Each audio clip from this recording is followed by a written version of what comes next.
जी हाँ, लखनऊ का 6 कालिदास मार्ग और बंगला नंबर 6 ये कोई फिल्मी कहानी नहीं बल्कि हकीकत है, अफसाना है। इस गेट के अंदर कोई प्रवेश करना नहीं चाहता, जो गया उसके साथ क्या कुछ हुआ वो अगले आधे घंटे में आपको बताएंगे। और इसी वजह से इस बंगले के ऊपर एक दाग लग चुका है। दाग ये है कि ये बंगला मनहूस बंगला है और इसमें जो भी जाता है, जो भी प्रवेश करता है, जो भी वहां पर कुछ दिन बिताता है, या तो उसकी तबीयत बिगड़ जाती है या फिर अगर उसका कोई रसूख होता है तो वो जमीन पर औंधे मुंह गिरता है। मंत्री हो या फिर अधिकारी, कोई भी नहीं चाहता था कि इस बंगले में प्रवेश करे। लेकिन एक बार फिर से यह बंगला, जो कि मनहूस बंगले के तौर पर चर्चित जरूर है, लेकिन पूजा पाठ के साथ एक नए व्यक्ति का आशियाना बनने को तैयार है। बंगला नंबर 6 की पूरी कहानी, पूरा अफसाना अगले आधे घंटे में आपके सामने रखेंगे। और इसका इतिहास है क्या, क्यों आखिर यह सुर्खियों में रहता और क्यों एक बड़ा व्यक्ति या कद्दावर व्यक्ति भी जो कि सत्ता में काबिज है या एक बड़ा अफसर, वो इस बंगले में नहीं जाना चाहता। और यह भी बताएंगे कि आखिर कौन है जिसके नाम पर अब यह बंगला अलॉट हुआ, तो उसने भी पूरी हिम्मत दिखाई, पूजा पाठ ही सही लेकिन उसके साथ यहां गृह प्रवेश किया। राजधानी लखनऊ में एक ऐसा भी बंगला है जिससे कोई भी मंत्री अधिकारी नहीं चाहता। यूपी में सरकार किसी भी पार्टी की हो, लेकिन यहां सरकार के मंत्री इस बंगले को लेने से बचते हैं। आप भी अब जानना चाहेंगे या सोच रहे होंगे कि आखिर इसके पीछे की वजह है क्या। यह हम आपको बताते हैं कि दरअसल वजह है इस बंगले का पुराना इतिहास। कहा जाता है कि यह बंगला अपशगुनी है। यहां पर जो रहने आया विवादों में घिरा, परेशानियों से दो चार होना पड़ा। कुछ तो ऐसे जिनकी तबीयत बिगड़ी, आज भी वो कोमा में। सवाल इस बात का है कि दरअसल क्या वाकई जैसा हमने फिल्मों में देखा, जैसा हमने तमाम की उदंतियां सुनी हैं, जैसा तमाम कहानियां हम सुनते हैं कि एक घर या एक बंगला, एक भुतहा कोठी या भुतहा बंगला, क्या उस तरीके का यह भी बंगला है या महज ये एक अंधविश्वास है। यूपी का मनहूस बंगला नंबर 6 योगी सरकार के मंत्री को मिला मनहूस बंगला। एसपी सिंह बघेल का नया आशियाना बना बंगला नंबर 6। उत्तर प्रदेश में नवगठित बीजेपी सरकार ने पिछले हफ्ते अपने मंत्रियों को सरकारी बंगले आवंटित किए, लेकिन यूपी का सबसे मनहूस बंगला सभी मंत्रियों के दिल की धड़कनें बढ़ा रहा था। हर कोई जानना चाहता था कि मनहूस बंगला किससे मिलता है और कौन मंत्री वहां रहने आता है। अब तक सीएम योगी आदित्यनाथ के बगल वाला बंगला 6 कालिदास मार्ग किसी को नहीं दिया गया, लेकिन अब यह बंगला बीजेपी सरकार में पशुधन, लघु सिंचाई और मत्स्य विभाग के कैबिनेट मंत्री एसपी सिंह बघेल को दिया गया। दरअसल इस सरकारी आवास को भूत बंगला या शापित बंगले के रूप में जाना जाता है और कहा जाता है कि जो इस बंगले में रहने गया उसका बुरा होना तय है।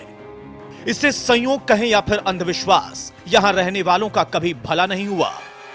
अब मंत्री एसपी सिंह बघेल ने इस अंधविश्वास को दूर करने के लिए इसमें रहने का फैसला किया। बंगले में रहने के फैसले पर एसपी सिंह बघेल का कहना है कि मैंने इस बंगले के बारे में कई कहानियां सुनी हैं, लेकिन जिसका ईश्वर पर विश्वास हो उस पर ऐसे अंधविश्वास का असर नहीं होता।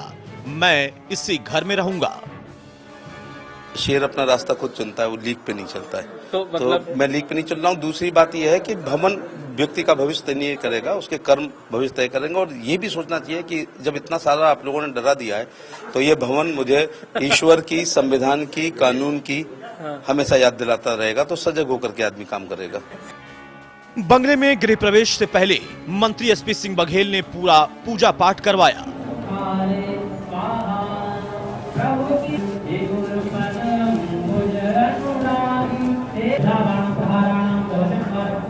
साधु संतों ने हवन पूजन किया।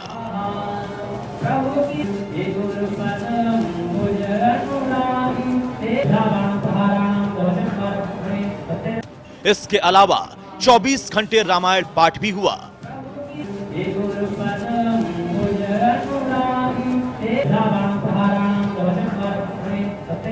पूजा पाठ के बाद मंत्री एसपी सिंह बघेल ने शुभ मुहूर्त में गृह प्रवेश किया। पहले आप मंत्री हैं, जिनका गृह प्रवेश सकते हैं कि यहाँ पर गृह प्रवेश के पहले रामायण हुआ है। 24 घंटे तक पूरी रामायण यहाँ पर चली है। हनुमान जी की देख सकते हैं। ये कहा जाता है कि कहीं पे भी कोई संकट हो, हनुमान जी की अगर आप आराधना कर लीजिए तो वो संकट खत्म हो जाता है। आप देख सकते हैं कि यहाँ पर हवन हुआ है। ये हवन अभी भी थोड़ी देर पहले ही हुआ है, अभी भी ये जल रहा है। और जिस तरह से मंत्री जी ने कहा है कि जो भी अलाय बलाय है वो इस समय यहाँ पर खत्म हो जाती है। और सब लेकिन सवाल अभी भी वही बना हुआ है कि क्या यूपी के मंत्री अधिकारियों के लिए ये मनहूस बंगला एसपी सिंह बघेल के लिए शुभ होगा? इंडिया न्यूज के लिए लखनऊ से विजय मिश्रा की रिपोर्ट। जी हां, आपने मंत्री जी को सुना। बड़ी रोचक बात उन्होंने कही कि शेर अपना रास्ता खुद चुनता है। अच्छी बात है कि शेर अपना रास्ता खुद चुनता है। हालांकि ये जंगल नहीं है बल्कि ये बंगला है और 5 कालिदास मार्ग है। बगल में मुख्यमंत्री भी रहते हैं, लेकिन फिर भी हमारा मकसद भी नहीं है कि हम मंत्री जी को या उनके परिवार को डराएं या फिर किसी के मन में कोई भय हो। लेकिन हम सिर्फ इतिहास बताना चाहते हैं इस अपने खास कार्यक्रम के माध्यम से कि इस बंगले के बारे में लोगों के बीच में रायशुमारी है क्या। ऐसा नहीं है कि बघेल साहब पहले ऐसे शेर हैं जो कि इसमें प्रवेश करने को तैयार भी हैं और प्रवेश कर भी चुके हैं। लेकिन इसके पहले बहुत सारे बड़े ऐसे नाम थे, अधिकारी के तौर पर, मंत्री के तौर पर, नेता के तौर पर, जिनको बंगला आवंटित हुआ। या तो उनके साथ कुछ ऐसा हुआ जिसकी वजह से वो परेशान हुए या फिर सुर्खियों में रहे, परेशानी बढ़ती चली गई, या फिर कुछ लोगों के साथ ऐसा भी हुआ कि आज तक उनका परिवार सोचता है कि आखिर ऐसा कैसे हुआ, आखिर ऐसा क्या हुआ जिसकी वजह से आज एक शख्स अभी तक कोमा में है। सवाल इस बात का है कि आखिर क्या इसके पीछे कोई अंधविश्वास है या इसके पीछे कोई और रहस्य है, क्योंकि विश्वास और अंधविश्वास में बड़ी बारीक रेखा होती है और उस रेखा को अगर आर या पार करें तो वही विश्वास और अंधविश्वास होता। और तमाम लोगों के मन में यह भय है, चाहे वो अधिकारियों का खेमा हो या फिर अलग अलग पार्टियों के नेताओं का खेमा। सत्ता परिवर्तन के साथ जैसे जैसे यह बंगला नंबर 6 जिसके नाम पर आवंटित होता रहा तो या लोगों ने उससे दूरी बनाई, वहां प्रवेश करने से इनकार किया, या जिसने प्रवेश किया तो उसके साथ कुछ ऐसा घटित हुआ जिसके बाद बंगला नंबर 6 फिर से सुर्खियों में रहता है। इस बंगले में रहने के फैसले पर एसपी सिंह बघेल का कहना है कि मैंने इस बंगले के बारे में खुद कई कहानियां सुनी हैं। जिसका ईश्वर में विश्वास हो उस पर ऐसे अंधविश्वास का असर नहीं होता। मैं इसी बंगले में रहूंगा, इसी घर में रहूंगा। एसपी सिंह बघेल से खास बातचीत की हमारे संवाददाता विजय मिश्रा ने। बंगला नंबर 6 जिसकी कहानी ऐसी है कि हर कोई मंत्री इस बंगले को लेने से डर रहा था। हालात ये थे कि इस बंगले के नाम पर कोई भी मंत्री यहाँ पर आना नहीं चाहता था, लेकिन इस समय हिम्मत दिखाते हुए कैबिनेट मंत्री एसपी सिंह बघेल ने आज बंगला नंबर 6 लिया है। हम पूछते हैं इनसे कि इस पूरी कहानी के बाद इनकी हिम्मत कैसे हुई। मैंने आपके माध्यम से और 20 साल से राजनीतिक जीवन में हूँ, लोगों को जानता हूँ जिन जिन के साथ जो हुआ है, लेकिन चैनल के माध्यम से पूरे देश के लोगों ने मुझे फोन किया, मेरे प्रशंसकों ने, कि ये क्या अंतिम विकल्प है। तो एक तो बता दूं ये अंतिम विकल्प नहीं है, ये लेने के लिए मैं बाध्य नहीं था, लेकिन मैं एक संदेश देना चाहता हूं कि मेरा धर्म में, अध्यात्म में, ईश्वर में अगाध श्रद्धा है, लेकिन अंधविश्वास का जीवन में कोई महत्व नहीं है। तो हम लोग role model of the society होने चाहिए।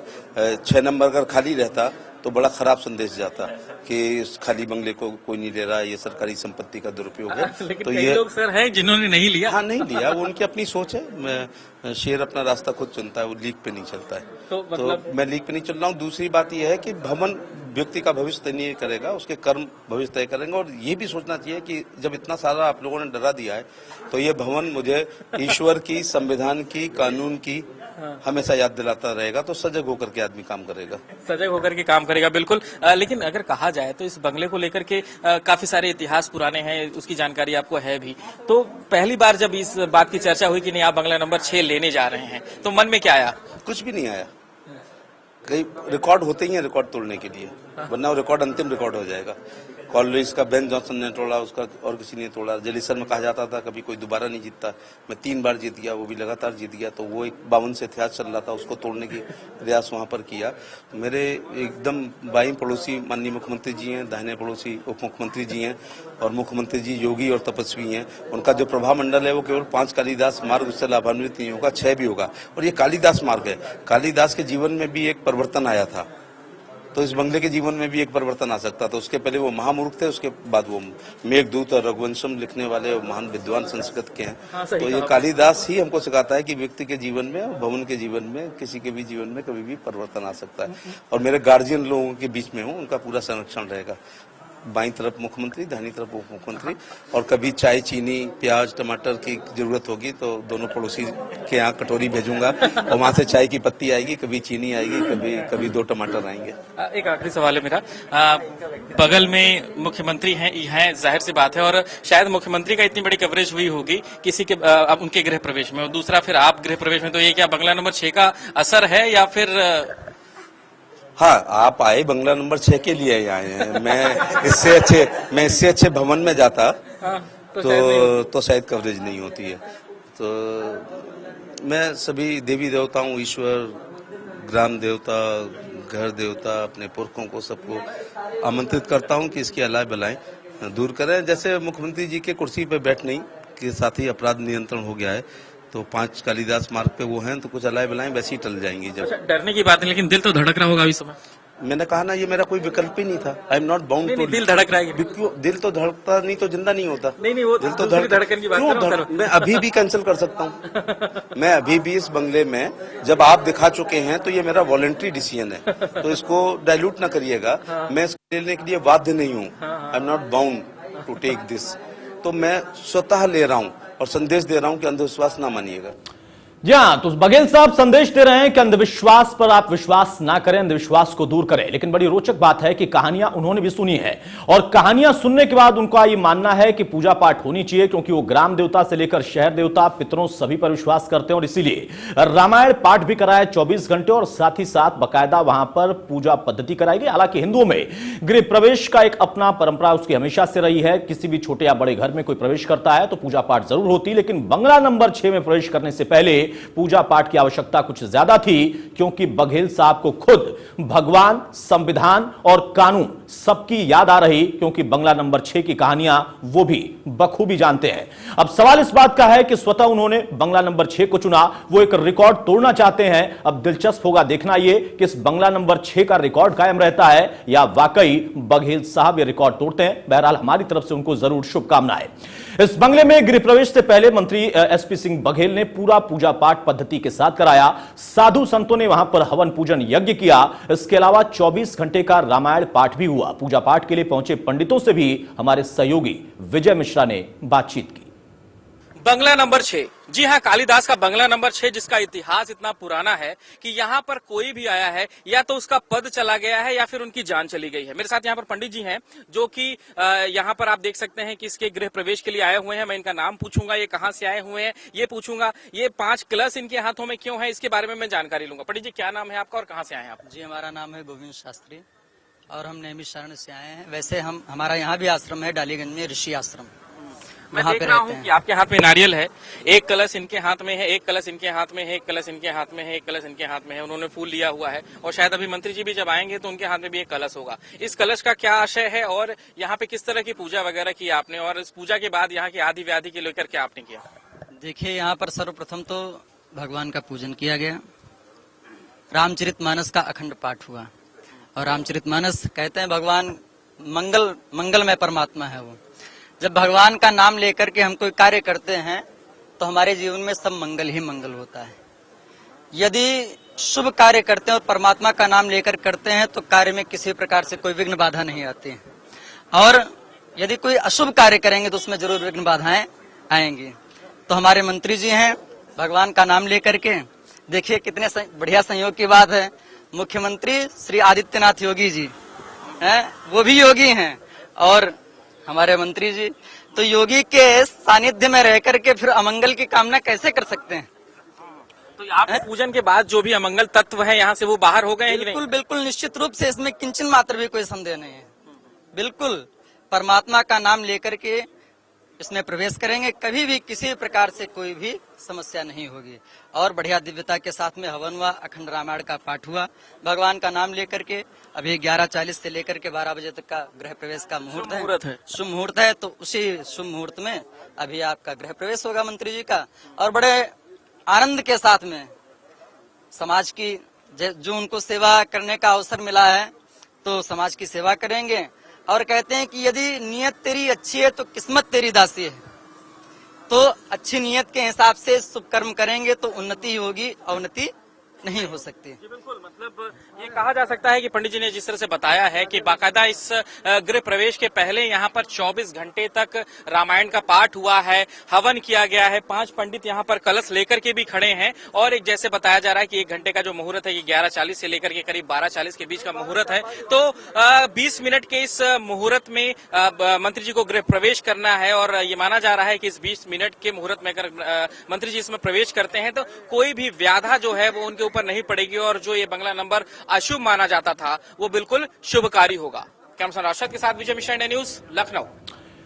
चलिए, वाकई अपने आप में अब एक अलग दास्तान रच देंगे बघेल साहब, क्योंकि उन्होंने स्वतः अपनी तरफ से यह सहमति दी, बंगले को स्वीकार किया और उन्होंने कहा खुद कि अगर हमें यहां पर एक मिसाल पेश नहीं करेंगे तो मैसेज कुछ अलग तरीके का जाएगा कि इस तरीके की सरकार, इतनी प्रचंड बहुमत की सरकार, लेकिन बंगले से उनके विधायक, उनके मंत्री डरते हैं और यही मैसेज देने के लिए उन्होंने बंगला स्वीकार किया। लेकिन फिर भी पूजा पद्धति के साथ उन्होंने बाकायदा वहां पर कोई भी अगर गड़बड़ी रही होगी या फिर जिस तरीके की कहानियां सुनी थी तो उसके लिए गृह प्रवेश से पहले रामायण का पाठ भी कराया और पूजा करने के साथ साथ पूरे बंगले को शुद्ध किया। कुछ वैसा ही शुद्धिकरण इस बंगले का हुआ जैसा 5 कालिदास मार्ग का, क्योंकि वहां पर योगी आदित्यनाथ मुख्यमंत्री इस वक्त मौजूद हैं या वहीं पर रहते हैं, लेकिन वहां पर उनके आने के बाद जिस तरीके से पूजा पाठ हुई थी तो उसी तर्ज पर उनके ठीक बगल के बंगले में पूजा पाठ हुई, क्योंकि यहां जो शुद्धिकरण थी वो किसी और वजह से हो रही थी, क्योंकि इतिहास इस बंगले का कई बार सुर्खियों में रहा और कई ऐसी घटनाएं, कई ऐसी किंवदंतियां, कई ऐसी कहानियां हैं जिसको लेकर कहीं ना कहीं संदेह खुद बघेल साहब के मन में भी जरूर रहा होगा। बंगला नंबर 6 की असल दास्तान है क्या, हम आपको रिपोर्ट दिखाएंगे, लेकिन उसके पहले एक छोटा सा ब्रेक लेते हैं।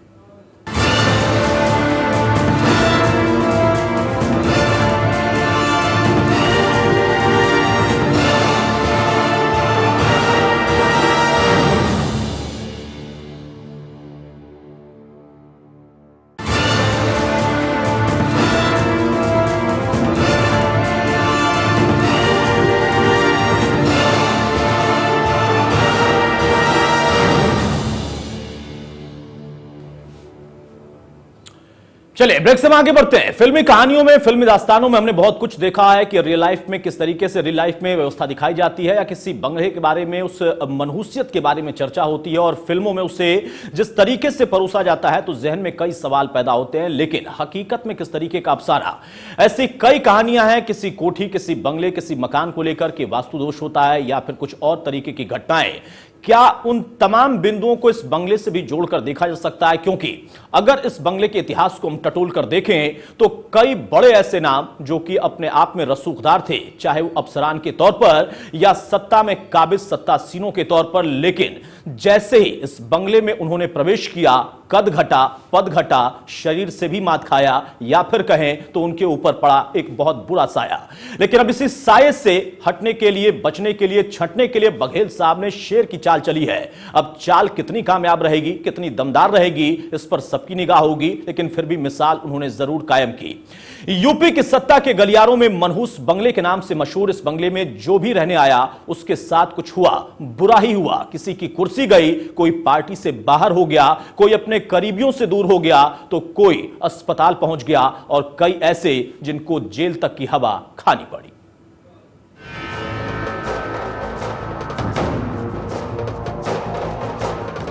पांच कालिदास मार्ग, जी हां, ये पता है देश के सबसे बड़े सूबे के मुख्यमंत्री के सरकारी आवास का।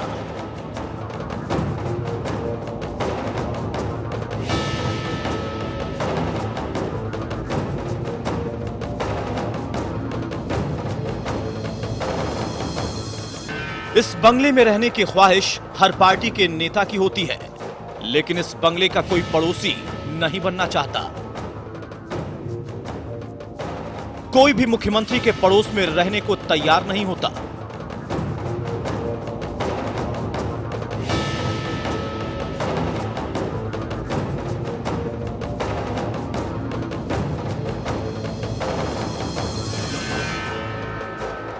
लखनऊ के कालिदास मार्ग पर मुख्यमंत्री आवास के बगल में बंगला नंबर 6 के साथ कुछ ऐसा संयोग रहा कि जो भी यहां पर रहा उसका कभी भला नहीं हुआ। यह बंगला कभी अधिकारियों का ऑफिस हुआ करता था।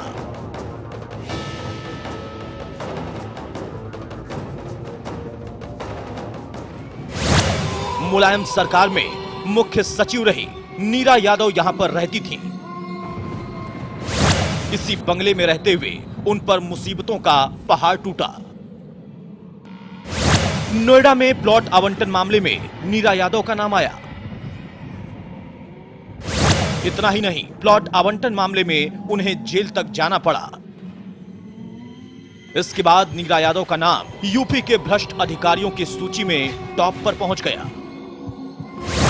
उसके बाद यहां प्रमुख सचिव परिवार कल्याण रहे प्रदीप शुक्ला भी इस मकान में रहे। प्रदीप शुक्ला के लिए बंगला मनहूस साबित हुआ। वो एनआरएचएम घोटाले में फंसे। साल 2003 में मुलायम सिंह की यूपी में सरकार बनी तो यह बंगला मुलायम सिंह के सबसे करीबी अमर सिंह को दिया गया।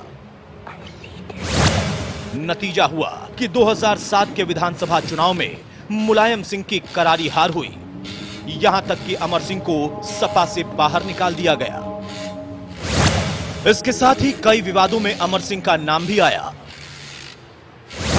अमर सिंह के बाद इस बंगला नंबर 6 में मायावती सरकार में मंत्री बाबू सिंह कुशवाहा रहने आए।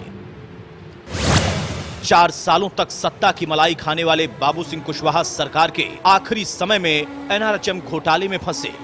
इतना ही नहीं, बाबू सिंह कुशवाहा को जेल भी जाना पड़ा। वहीं 2012 में यूपी में एक बार फिर से समाजवादी पार्टी की सरकार बनी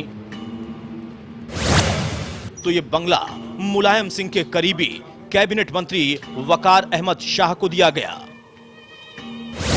वो बंगले में कुछ वक्त रहे और एक दिन अचानक उनकी तबीयत खराब हुई। इसके बाद से वो बिस्तर से उठे नहीं। बाद में उनके परिवार ने बंगला खाली कर दिया। वो आज भी कोमा में है। इसके बाद बंगला नंबर 6 मुख्यमंत्री अखिलेश यादव के सबसे खास राजेंद्र चौधरी को आवंटित किया गया। इस आवास में शिफ्ट हुए उन्हें एक दिन नहीं बीता कि उनसे एक अहम मंत्रालय छीन लिया गया। सपा सरकार के आखिरी में राजेंद्र चौधरी के बाद जावेद आब्दी को यह बंगला दिया गया। अखिलेश के करीबी माने जाने वाले जावेद आब्दी को अखिलेश के बगल में 6 नंबर बंगला मिला। आब्दी को राज्य मंत्री का दर्जा दिया गया था और प्रदूषण नियंत्रण बोर्ड का चेयरमैन बनाया गया। लेकिन भ्रष्टाचार के मामले में अखिलेश यादव ने उन्हें पदों से बर्खास्त कर दिया। यही वजह है कि आज भी राजनीतिक गलियारों में चर्चा है कि इस बंगले में रहने वालों को या तो अपना पद गंवाना पड़ा या फिर उनका राजनीतिक करियर ही तबाह हो गया। अब एक बार फिर से ये बंगला योगी सरकार के मंत्री एसपी सिंह बघेल को आवंटित हुआ। ऐसे में बस दुआ कीजिए कि बघेल इस बंगले पर लगे मनहूसियत के दाग को साफ कर दें।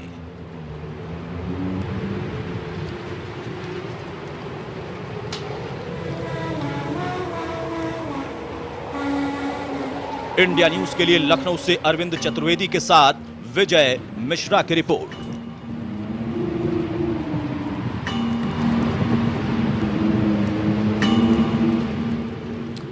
जी हां, तो बंगला नंबर 6 की अमर गाथा आपने सुन ली। एक बड़ा इतिहास, लंबा इतिहास रहा है। कई ऐसे बड़े नाम जो कि अपने आप में कद्दावर हुआ करते थे, लेकिन बंगले में प्रवेश करने के बाद या निवास करने के बाद उनकी परिस्थितियां ऐसी बदली कि उसके बाद कुछ कोमा में गए तो आज तक नहीं उठे, और कुछ जब सुर्खियों में आए तो जेल भी जाना पड़ा, या फिर उसके बाद वो रसूख वापस लौट नहीं पाया। लेकिन बघेल साहब ने हिम्मत का काम किया है। शुभकामना हमारी भी। कालिदास स्मारक का बंगला नंबर 6 आखिर मनहूस क्यों माना जाता है? आखिर ऐसा क्या हुआ कि यहां पर रहने वालों के साथ जो इस बंगले में कोई अब रहने को तैयार नहीं होता था? इस बंगले के बारे में ज्यादा जानकारी दे रहे हमारे ब्यूरो चीफ अरविंद चतुर्वेदी। जाते जाते आपको छोड़े जाते हैं। मुख्यमंत्री के आवास के बगल में स्थित है 6 कालिदास का आवास, और यहाँ पर कोई भी रहने के लिए इसलिए तैयार नहीं हो रहा था क्योंकि यहाँ पर रहने वालों ये मान के चलते थे कि यहाँ पे रहने वाला कभी खुश या प्रसन्न नहीं रहता है। उसके कई सारे उदाहरण हैं। इसमें नीरा यादव रहती थी, जिसके बारे में सभी लोग जानते हैं कि उनका क्या हश्र हुआ। इसमें बाबू सिंह कुशवाहा रहते थे, वो जेल चले गए। इसमें अमर सिंह रहते थे, उसके रहने के बाद आप लोगों को याद होगा कि किस तरीके से अमर सिंह की राजनीति का क्या हश्र हुआ। और जब भारतीय जनता पार्टी की नई सरकार बनी तो उसमें कई सारे लोगों को ये आवास की पेशकश की गई कि इसमें वो रहें, लेकिन इसमें रहने के लिए कोई तैयार नहीं हुआ। ये आवास केशव प्रसाद मौर्य के लिए अलॉट हुआ था, लेकिन उन्होंने भी इसमें रहने से मना कर दिया।